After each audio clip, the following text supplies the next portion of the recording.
Enter any major Orthodox cathedral built in the 18th or 19th century. St. Isaac's in St. Petersburg, Kazan Cathedral in Moscow, the Cathedral of Christ the Savior. Lift your head and look at the vaults. They soar dozens of meters upward, disappearing into the semi-darkness beneath the dome. Approach the main doors. They stand 6, sometimes 7 meters tall. Try reaching the window openings.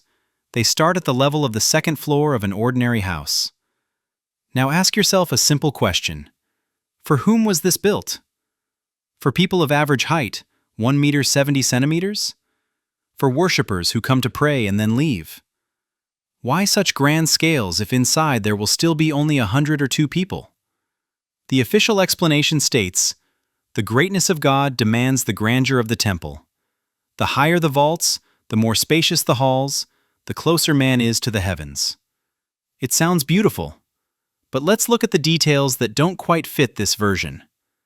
St. Isaac's Cathedral in St. Petersburg. The height of the dome exceeds 100 meters. Inside, 48 columns made of finished granite, each weighing nearly 100 tons. The doors are 7 meters high, with leafs weighing 20 tons each. The stairs leading to the entrance are almost knee-high for an adult. Try climbing such stairs. The end of the ascent will leave you breathless, and there are only a few dozen steps. Kazan Cathedral in Moscow. A colonnade of 24 columns, each nearly 14 meters tall. The vaults, supported by arches of such height that it seems the very sky is holding them up. The windows start 5 meters above the floor. Looking into them from outside requires a ladder. Why? For beauty? Or so that someone much taller can look out comfortably without bending? The Cathedral of Christ the Savior. Built in the 19th century on the site of an older structure. Height, 103 meters. Inside, frescoes on the walls, unreachable even with scaffolding. The iconostasis is as tall as a 5-story building. The doors require several people to open. All this is explained by the grandeur of the design and monumentality of style. But style doesn't explain why these proportions are frankly inconvenient for an ordinary person. Take a closer look at the stairs. In most old churches, the steps are too high and too wide for an average person. You have to take unnaturally large steps, and climbing is strenuous. It's as if these stairs are designed for someone with longer legs and a wider stride, like a giant. Now look at the doors. 7 meters high. That's more than 2 human heights stacked one on top of the other. Why such height if ordinary people enter inside? Maybe because, once upon a time, those who passed through these doors were those for whom such heights were normal? And the windows? They are placed so high that from inside, reaching them without a ladder is impossible. From the outside, even more so. But if you imagine a person of 3 or 4 meters tall, the windows would be right at eye level. Convenient, isn't it? Of course, architects will say, these are features of the Empire style, Baroque, Classicism. This influence stems from European traditions, where cathedrals were also built on a grand scale. But here's the catch. Despite their majesty, European cathedrals still preserve a human scale. The steps are lower, the doors smaller, the windows closer to eye level. In Russia, everything seems magnified by 1.5 to 2 times. Why is that? Perhaps because these temples weren't built from scratch. Maybe they were erected atop foundations of even older structures, originally designed for a different scale, built for taller, stronger, larger beings. For a civilization that vanished before Russia became Russia. If that's the case, then the Orthodox Church didn't simply construct new temples. It merely extended, remodeled, appropriated what was left by the former inhabitants, those whom it's not fashionable to speak of.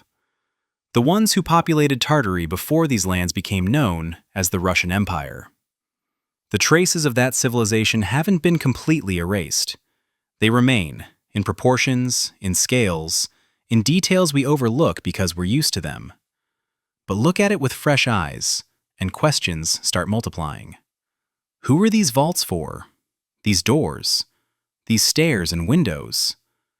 The answer might be far more uncomfortable than the official version of great design. And the next question is even more frightening. If the temples were built on foreign foundations, what lies beneath them? What structures existed here before they were covered with domes and crosses? And why is this not discussed? When restoring an ancient church, the first step is to check the foundation. They remove the top layers of soil, reach the base, and sometimes find what they didn't expect. Masonry of enormous stone blocks that don't fit the official construction date. Foundations older than the building itself by several centuries, or even millennia. Officially, this is explained simply. The church was built on the site of an older temple. They dismantled the old one and used its foundation for the new. Material savings, a rational approach. It all sounds logical. But there's a nuance. The technology used to lay these ancient foundations doesn't match any known Russian construction tradition. Take the Trinity-Sergius Lavra, one of Russia's main Orthodox monasteries, founded in the 14th century. During restoration of the Assumption Cathedral, they discovered that the foundation extends more than 10 meters deep. The stones are perfectly fitted together, without mortar, a technique not used in Russia in the 14th century. Moreover, the size of the blocks is such that moving them without modern machinery is practically impossible. Each weighs several tons. Where did this come from? The official version. Remnants of an earlier structure. But what kind? In the 14th century, there was a forest here, and Sergius of Radonej came to the wilderness to establish a monastery. There are no mentions of ancient buildings in the chronicles, yet there is a foundation that clearly predates the official founding date of the monastery. The Novodevichy convent in Moscow, founded in the early 16th century. During excavations of the foundations of the Smolensk Cathedral, archaeologists uncovered masonry built from enormous granite blocks, processed with such precision that a knife blade cannot pass between them. The stonework does not match 16th century techniques. Such tools simply did not exist then. Yet the foundation is there, supporting the cathedral for over 5 centuries. Even more intriguing is the Solovetsky Monastery on the White Sea. Built in the 15th century, its walls are composed of boulders weighing up to several tons each. The stones are fitted so tightly that the masonry appears monolithic. Officially, it's believed that monks transported these stones using primitive mechanisms. But try to imagine hundreds of tons of stone that had to be delivered, shaped, lifted several meters high, and laid without gaps. All this in the 15th century. On an island where there were no forests for rollers, no roads for transport. And now, look closer at the masonry. The boulders are not chiseled, they are shaped to fit each other. As if someone from the outset knew exactly where each stone would go, selecting them in advance. This is not the work of monks with chisels and hammers. It is the work of those who possessed a technology we now call megalithic construction. The Kyiv-Pechersk Lavra. Founded in the 11th century, yet beneath the Assumption Cathedral, foundations extend to depths of 15 meters. Blocks of sandstone weighing up to 10 tons, laid without mortar. Officially, these are remnants of an ancient structure. But what kind? In the 11th century, Kyiv was just beginning to emerge as a Christian center. Before that, it was inhabited by pagans who, according to the official narrative, did not build with stone.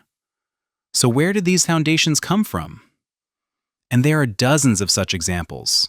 Across Russia, from Pskov to Kazan, from Novgorod to Astrakhan, beneath Orthodox churches lie foundations older than the churches themselves, sometimes by centuries, sometimes by millennia. And all share one common feature. The technology used to create them does not align with the official history.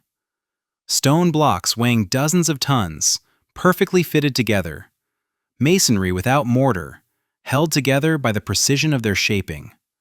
Foundations laid at depths indicating they were designed to withstand enormous loads. All signs of a highly advanced civilization that possessed technologies surpassing those of the Middle Ages. But who was this civilization? On maps from the 17th and 18th centuries, Russia is marked with Tartary, a vast empire about which almost no written records remain. By the end of the 18th century, Tartary disappears from the maps. And it is precisely during this period that the mass construction of Orthodox churches in the East begins. In Siberia, the Urals, the Volga region, in the very lands where Tartary once stood. Coincidence? Or did the Orthodox Church simply appropriate what was left of this vanished empire, dismantling the upper layers of ancient structures, leaving behind foundations, and building its churches upon them, claiming it as new construction? There is one more detail worth noting. Foundations beneath Orthodox churches are often found in unexpected locations. Archaeologists begin excavations expecting the foundation to be at a depth of 2 or 3 meters, but it turns out at 10 or at 15, as if the ground level has risen several meters over the centuries of the temple's existence. This is called a cultural layer. Supposedly, centuries of accumulated debris, trash, construction remnants, and the earth gradually built up. But 10 meters over 500 years? That would mean the ground level rose by a meter every 50 years. Imagine, you build a house, 50 years pass, and your doorstep is already a meter below street level. Another 50, and the first 4 windows are underground. Absurd, isn't it? But if we assume that the foundations weren't laid 500 years ago, but much earlier, say 1,000 or 2,000 years ago, then everything falls into place. Then a 10-meter cultural layer is quite a realistic figure. And then it becomes clear that Orthodox churches weren't built from scratch, but on the ruins of a civilization that existed long before the baptism of Rus. The only question is, where did the original structures go? Why are only foundations left? And why isn't this talked about? The answer might be uncomfortable, because acknowledging the existence of a more ancient and advanced civilization on Russian territory would mean rewriting the entire history. It would mean admitting that Rus wasn't the first, that others lived here before it, and that the Orthodox Church built its temples on their bones. In Orthodoxy, there's the concept of a consecrated place, a spot where people have prayed for centuries, where a special energy has accumulated, where it's easier to feel connected to the divine. That's why churches are often built on such sites. Officially, it's believed that the sacredness develops over time, through generations of prayer. But there's another version. Perhaps these places were special even before Orthodox churches appeared there. Look into the history of any major Orthodox cathedral built in the 18th or 19th century. Almost always, you'll find phrases like, on the site of an ancient sanctuary, on the site of a pagan altar, where locals have long worshipped. The church doesn't hide it. It built on sites considered sacred long before Christianity arrived. The question is, why exactly these places? Modern science offers an unexpected answer: geomagnetic anomalies. Researchers have discovered that many ancient sanctuaries, temples, and cult sites are located at points where Earth's magnetic field behaves unusually. Instruments detect deviations, compass needles wobble, people feel tingling in their fingers, mild nausea, or, conversely, a surge of energy.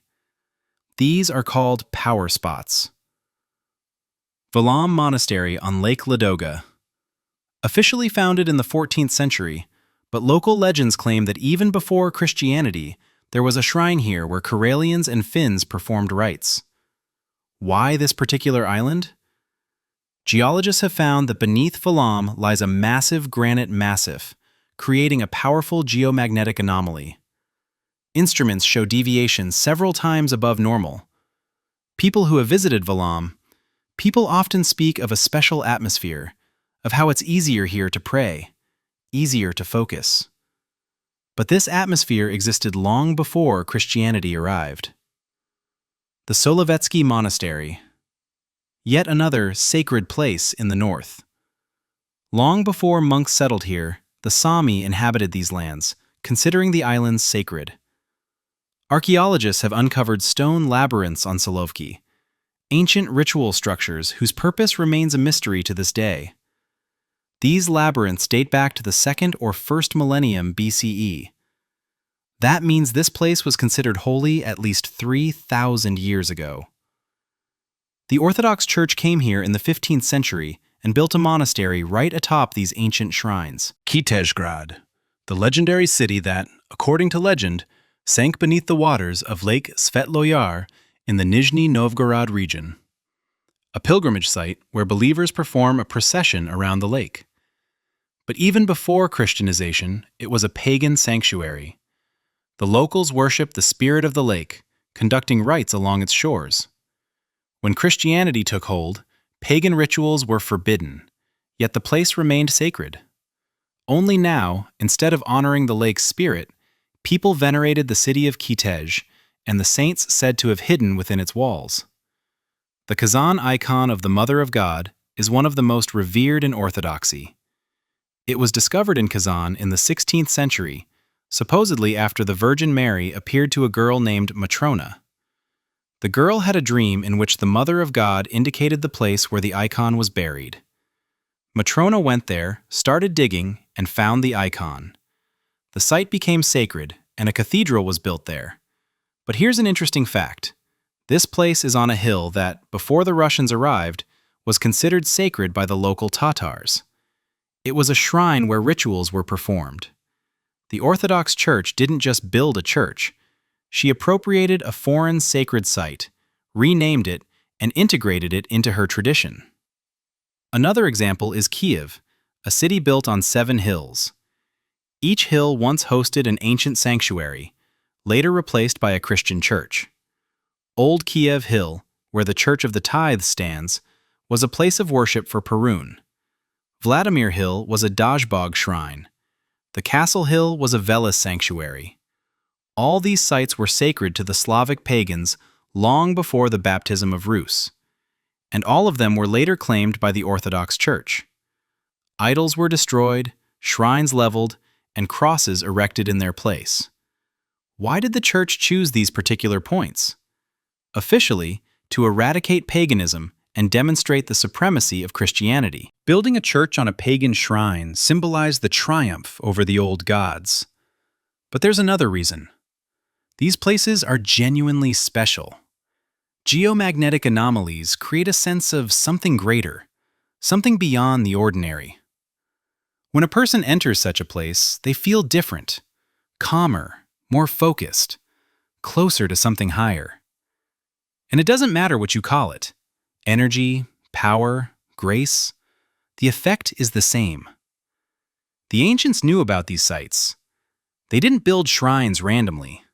They sought out spots where the earth behaved unusually, where water from springs had healing properties, where trees grew denser and taller, where animals behaved strangely. Modern science calls these places geopathic zones, fault lines, anomalies. But the essence is the same. These locations existed long before humans appeared, and humans learned to find and utilize them. The Orthodox Church did not discover these sites. It inherited them. It arrived in lands where sanctuaries already stood, where rituals had been performed for centuries, and simply renamed them. A pagan temple became Christian. The Perun shrine was transformed into the Church of Elijah the Prophet. The Veles sanctuary became the Church of Vlasi. Even the names of saints were chosen to sound similar to those of ancient gods. People continued to visit these places, only now praying differently. But if the Church appropriated pagan shrines, then beneath Orthodox churches there could lie traces of even more ancient civilizations. Those who built the first sanctuaries at places of power. Those who knew about geomagnetic anomalies and knew how to use them. Those who left behind only legends and consecrated sites. And now think, if the Church appropriated pagan shrines, could it also have claimed the sanctuaries of Tartary? Could it have built its temples on the ruins of a civilization that vanished in the 18th century? And if so, what lies beneath the domes of Orthodox cathedrals? What altars, what sanctuaries, what artifacts are hidden there, in places no one searches? Imagine you need to build a cathedral. Height, 100 meters. The dome weighs several thousand tons. Columns made from solid granite, each weighing about 100 tons. Walls of stone designed to last centuries. You have the technology of the 18th and 19th centuries. Horses, wooden cranes, blocks, ropes, primitive levers. Could you do it? Official history claims, yes, you could. The Isaac Cathedral in St. Petersburg was built in 40 years. The Cathedral of Christ the Savior in Moscow, in 44 years. The Kazan Cathedral in St. Petersburg, in 10 years. All these are grand structures requiring precise calculations, colossal resources, and technologies that, in theory, were unavailable at the time. But let's look at the details that don't fit this version. The Isaac Cathedral. 48 columns of finished granite, each one solid, 17 meters high, weighing under 100 tons. To transport such a column from Finland to St. Petersburg, it would need to be carved from a rock, loaded onto a ship, transported by sea, unloaded, brought to the site, and erected vertically. All this, in the 18th century, when the main power was horses and manual labor. Officially, the columns were lifted with scaffolding and pulleys. Massive wooden structures were built. The columns were wrapped with ropes. Hundreds of workers pulled, and slowly the column was raised. A beautiful picture. But there's a problem. To lift 100 tons to a height of 20 meters, you need a force impossible to generate manually. Even harnessing 100 horses, the ropes would snap before the column moved. Modern engineers have conducted calculations and concluded, to lift such a mass, hydraulic jacks or cranes are necessary. 26, which appeared only in the 20th century. They were not present in the 19th. So, either the columns were erected differently, or they were already standing. The Cathedral of Christ the Savior. Built in the 19th century. Height, 103 meters. The dome weighs 25,000 tons. To support such weight, a foundation at least 15 to 20 meters deep is required. But how to dig such a pit without excavators? How to remove tens of thousands of tons of earth without dump trucks? How to pour concrete without concrete mixers? Officially, by hand. Thousands of workers dug trenches, carried earth in wheelbarrows, mixed mortar with their feet, laid stones. 44 years of work. It sounds plausible, but only on paper. Try to imagine the real scale. Tens of thousands of cubic meters of earth to be excavated and transported away. Hundreds of thousands of tons of stone to be processed, delivered, laid. Millions of man-hours of labor. And all this in the city center, where everyday life goes on simultaneously. Now compare this with Europe. The Cathedral of Notre Dame in Paris took nearly 200 years to build. Cologne Cathedral, more than 600 years. Milan Cathedral, almost 600. These are grand structures, but their scale is smaller than that of Russian churches. And yet, they took centuries to complete. In Russia, buildings surpassing European ones in size and complexity are erected in 40 to 50 years. How? There are only two explanations. Either Russia possessed technologies unknown to us, or these churches were not built from scratch. Huge stone blocks are fitted together with millimeter precision. No mortar. The stones hold themselves through their own weight and perfect fitting. This is called polygonal masonry, and it is found worldwide. In Peru, Egypt, Mexico, India, everywhere it is dated to antiquity, thousands of years before our era. But here's the problem. To process granite with such precision, diamond saws or lasers are needed. Chisels and hammers won't do. Granite is too hard. Even modern stonemasons admit, manually achieving such fitting is impossible. And finally, why are all these grand temples built precisely in the 18th and 19th centuries? Why, before that, did Russia build wooden churches or small stone cathedrals? And suddenly, a boom in stone construction? Why exactly at the time when Tartary disappears from maps? Perhaps because they were not built from scratch. Perhaps they used remnants of the previous civilization. They dismantled ruins, took ready-made blocks, laid them on old foundations, added domes and crosses, and called it new construction, saving materials, time, and technology. And what if beneath every Orthodox cathedral lie the remnants of Tartarian structures? What if granite columns, perfect masonry, megalithic foundations are not achievements of Russian masters, but the legacy of those who were here before? In the 18th century, the Russian Empire was actively expanding eastward. Officially, this was called the exploration of Siberia, the spread of Christianity among pagans, a civilizational mission. In reality, it was a religious expansion, erasing all traces of what existed here before the advent of orthodoxy. And the main instrument of this erasure was the Church. Baptism of Siberia began as early as the 17th century, but it truly became widespread in the 18th. That was the time when Tartary, an enormous empire stretching from the Ural Mountains to the Pacific Ocean, began to vanish from European maps. Coincidence? Or was the Church following in the footsteps of a fading civilization, appropriating its sacred sites and renaming them as Christian?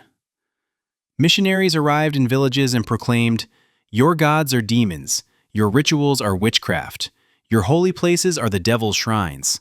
All of this must be destroyed." Idols were hacked apart with axes, shrines burned, sacred groves cut down. In their place, crosses were erected and churches built. The local inhabitants were forcibly baptized. Those who resisted were whipped, imprisoned, or sent to penal servitude. But what's most intriguing is that churches weren't built randomly. They were erected precisely on sites long considered sacred. Places with springs of healing water, ancient stone structures of unknown purpose, and spots where, according to local legends, ancestral spirits dwelled. The Church didn't seek new holy sites, it claimed the old ones. Irkutsk. In the 18th century, the Cathedral of the Epiphany was built here, one of the first stone churches in Siberia. The site was chosen on a hill that the Buryats regarded as sacred. There stood a shrine where rituals honoring the spirits of the land were performed. Missionaries destroyed the shrine, using its stones to lay the foundation of the cathedral. Local residents claimed that after this, the spirits left the site. But the Church declared it a victory over paganism. Tobolsk. The capital of Siberia, home to the residents of the Metropolitan, the head of the Orthodox Church in Siberia, the Sofia Uspensky Cathedral was built at the end of the 17th century on the site of an ancient settlement. Archaeologists discovered beneath its foundation traces of even older structures, wooden buildings dating back several centuries earlier. Who built them? Officially, Siberian Tatars. But Tatars didn't construct such large-scale wooden structures. So there was something else here. Something the Church preferred to conceal behind its walls. Tomsk. The Bogoroditsa Alexievsky Monastery was established in the early 18th century on a site locals called the City of Spirits. There, stone idols once stood, around which rituals were performed. Monks destroyed the idols, burying the fragments underground. On this very spot, they built a church. But during excavations in the 20th century, archaeologists found those fragments, and it turned out that the idols had been carved from stone with such precision that it was uncharacteristic of primitive peoples. Who created them? The Altai. Here, baptisms were particularly brutal. The Altaians considered the mountains sacred, worshipped nature spirits, and performed rituals in caves and near springs. Missionaries declared this devil worship and set about eradicating it. Caves were bricked up, springs filled in, sacred groves cut down. And in their place, chapels and crosses were erected. The locals resisted, hiding their idols, continuing to perform secret rites. But the Church was merciless. By the end of the 18th century, most Altaians had been baptized, and the old beliefs declared outlawed. But why did the Church so fervently destroy these sacred sites? Why not simply baptize the people and leave it at that? Why methodically erase all traces of their former faiths? Perhaps because these shrines were more than mere places of worship. Perhaps they held the memory of a civilization that existed here before the arrival of the Russians, of Tartary, which needed to be erased from history. Notice, churches in Siberia were built incredibly quickly. Within a few decades of the 18th century, hundreds of temples and monasteries appeared. Where did the materials come from? The craftsmen? The money? Siberia was a remote land where convicts were exiled. Yet, the temples rose there like clockwork. The church not only built these structures, it kept records. Baptismal books, chronicles, construction documents, correspondence with authorities, descriptions of archaeological finds. All of this was stored in the archives of monasteries and dioceses. And these archives could have told the truth about what transpired in the 18th and 19th centuries. But for some reason, most of them are either lost, classified, or described so vaguely that the truth remains unknowable. Take the archives of the Trinity-Sergius Lavra, one of Russia's largest monasteries, founded in the 14th century. Officially, they hold documents from its founding onward. But try to access the records from the 18th century. Most of them are missing. Burned in a fire, lost during a move, destroyed during restoration, damaged by time. Convenient explanations behind which the truth cannot be verified. Or the archives of the Solovetsky Monastery. After the revolution, they were partially taken to Moscow, partially destroyed. What remains is kept in special repositories and is inaccessible to researchers. Officially, due to the preservation of ancient documents. Unofficially, because they might contain records that contradict the official history. Descriptions of what monks found during construction. Mentions of ancient structures upon which temples were built. Church chronicles refer to ancient ruins where churches were erected. They mention discoveries of pagan artifacts during foundation work. They record resistance from local populations to Christianization and the reasons behind this opposition. But these mentions are always vague, incomplete, written in a way that avoids revealing details, as if the authors knew more than they let on, but couldn't or wouldn't fully disclose the truth. During excavations beneath churches, artifacts are regularly uncovered that do not fit into Christian tradition. Stone idols as tall as a person, amulets with incomprehensible symbols, cult objects that are clearly centuries older than the churches themselves. Where do these finds go? Into museum storerooms where no one will see them, cataloged under faceless numbers. Or into private collections, where they vanish forever, leaving behind not even a trace. In the 19th century, with the advent of scientific archaeology, researchers repeatedly appealed to the church for access to its archives. They sought to study documents about the construction of temples, descriptions of discoveries, old blueprints. Time and again, they were denied. Officially, because the documents were too fragile. Unofficially, because the church did not want to reveal what it knew. There are accounts from monks who, during restorations, found sealed chambers beneath church floors, basements filled with strange objects, crypts containing bones of unusually tall individuals, hidden compartments housing manuscripts in incomprehensible languages. All these were documented in reports that later disappeared, or were rewritten so thoroughly that nothing of the original meaning remained. But what if the church's archives still hold records about Tartary? Treaties with its rulers, maps of its territories, descriptions of its cities, eyewitness testimonies of how it vanished. What if the church knows the truth about what existed before orthodoxy arrived in the East, but deliberately conceals it? Then, these sealed archives are not merely precautions. They are a means of controlling information, controlling what people know about the past, controlling history itself. And as long as these archives remain closed, as long as the documents are inaccessible, we can only speculate.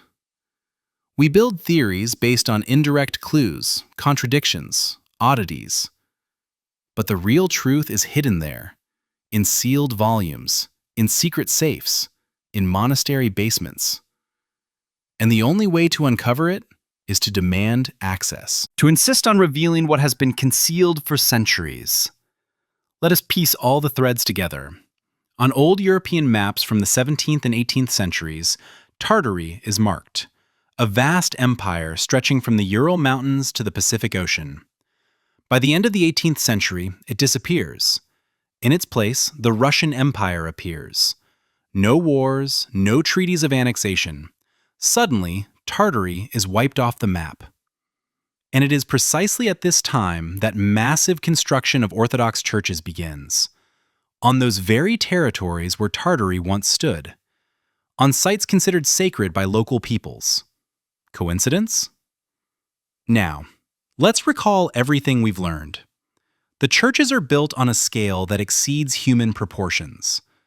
Doors 7 meters high, windows at second-story level, staircases with enormous steps. All of this indicates that these structures were designed for someone much larger. Foundations beneath the churches are older than the churches themselves. Masonry of huge blocks fitted with millimeter precision, without mortar. A construction technique that does not match any known Russian tradition. Polygonal masonry, characteristic of ancient civilizations worldwide. The churches were built on sacred sites, places where pagan shrines once stood for centuries. Power spots, geomagnetic anomalies, sources of healing waters. The church did not reveal these sites. It appropriated them. It destroyed the pagan sanctuaries. She burned idols, only to replace them with crosses. The architecture of the temples surpasses the capabilities of the 18th and 19th centuries. Columns weighing nearly 100 tons, domes weighing thousands, foundations 20 meters deep. All of this demands technologies that officially did not exist. Yet, the temples stand. Either the technologies were real, or they were built upon something much older. The Christianization of Siberia was carried out with incredible brutality. Shrines were destroyed, sacred groves cut down, local residents forcibly converted. On the sites of pagan altars, churches arose, at a lightning-fast pace, as if the materials and foundations were already prepared in advance. Church archives that could reveal the truth are either lost or classified. Documents about construction, discoveries of pagan artifacts, mentions of ancient ruins, all inaccessible to researchers. Now, put it all together. The empire disappears from the map. On its territory, a religious expansion begins. Temples are built on ancient foundations, on a colossal scale, on places of power. All traces of the previous civilization are methodically erased. Documents vanish. History is rewritten. What if the Orthodox Church was a tool for erasing the memory of Tartary? What if the temples were not built from scratch, but on the ruins of that civilization? What if beneath every dome lie traces of an empire that was meant to be wiped from history? Then, everything falls into place. Then it becomes clear why construction proceeded so rapidly. Why temples were erected precisely on sacred sites. Why their architecture does not match human proportions. Why the foundations predate the churches themselves. Why archives are sealed. The Orthodox Church did not open new lands. It claimed old ones. It did not build new temples. It reconstructed what remained. It did not baptize pagans. It erased the memory of those who lived here before Rus. And the main question, if Tartary existed, where did its people go? Where did the cities vanish? Where are the artifacts, documents, traces? The answer can only be one. They were methodically destroyed, turned to ash, buried underground, hidden in sealed archives. And in their place, a new history was erected. A history where Tartary never existed, where Russia has always been here, where Orthodoxy came to empty lands. But the traces remain. In the proportions of the temples, in the foundations beneath the domes, in the maps that were never destroyed, in the memories of peoples who remember that there was something else here. And if the right questions are asked, these traces begin to form a picture that the textbooks do not want to show. All these traces come together into one story, a story of appropriation. The Orthodox Church arrived on lands where structures already stood, structures of a civilization that existed here before Rus, a civilization we know as Tartary. The Church did not build, it reconstructed. It did not open new lands, it claimed them. It did not baptize pagans, it erased the memory of those who were here before. And now, when we look at Orthodox churches, we do not see monuments of Russian architecture. We see the traces of a vanished empire. Traces hidden beneath domes and crosses. Traces that don't fit into textbooks. Traces that are taboo to speak of. But they are there, and if you ask the right questions, they begin to surface. In proportions, in foundations, in maps, in sealed archives. In the collective memory of nations that remember, something else was here. I do not claim to know the whole truth. I do not impose on you a single definitive version. My task is to reveal what has been concealed, to pose questions that official history refuses to answer, to lay before you facts that don't align with the accepted narrative. What you do with this, decide for yourself. But if you feel that behind the familiar world lies something greater, if you're curious to dig deeper, to view history from different angles, to refuse easy answers, keep searching. The truth doesn't come ready-made. It must be pieced together from the most unexpected places. Sometimes it hides in ancient maps. Sometimes in the proportions of temples. Sometimes in what others prefer to keep silent. Subscribe to the channel if you want to continue this journey. Many more secrets, tangled stories, unsolved mysteries lie ahead. We will explore forgotten pages of history, scrutinize official versions, seek out what has been hidden from us. Click the bell so you don't miss new investigations. Each video will open another door to a past that's not quite what it's been made out to be. See you in the next investigations. The truth is somewhere nearby. Only fear not to seek it.